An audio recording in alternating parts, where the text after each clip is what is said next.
Okay guys, so this is the Ukrainian borscht. This is how you eat it with sour cream. This is some dill on top. And continue to watch, you'll see what I did to make this happen. So here you see ingredients. I will fry them first. This is the 1 onion, this is 2 beetroots, and this is 2 medium carrots. So vegetable oil on the fry pan. Fry this until yellow, add all the stew.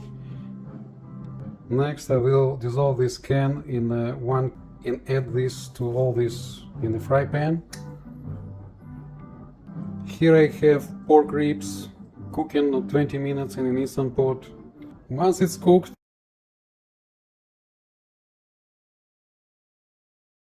cook them until they're ready. Okay, so onion is ready. I will add the carrot.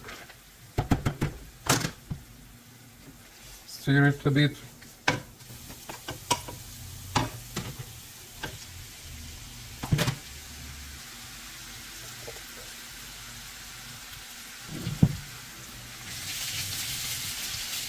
Okay, so the next step, here I have the broth. Here I have meat with bones. Bones I will remove. So I'm gonna put just meat, but it's gonna be later. Now I'm cooking these 5 pieces in a broth. Okay guys, so this mix of onion, carrot and beetroot almost ready. I added some salt and pepper. Looks good, I already tasted it and it's alright. Here I have dissolved tomato paste in a cup of water, so I'll pour it here. And once I mix this, I will add some garlic. So and we will consider this done. They call this podzharka, from the word жарить, fry, to fry. So it serves as a taste base for the borscht. So we put there podzharka, we put meat there without bones. Now it's boiling and it's time to put this cabbage there and wait until it boils again. Estimation is about 3 minutes. Guys, adding some dill there.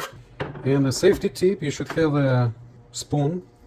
And the thing is, when you try to taste it, it's not very hot comparing to the one from the metal. So let's say you added some salt and pepper, you want to try the taste, so you do just like that and it's safe. Hey guys, this is the borscht which is already done, and only what left is just keep it under the cover like for about 30 minutes or so, so it will give a special taste.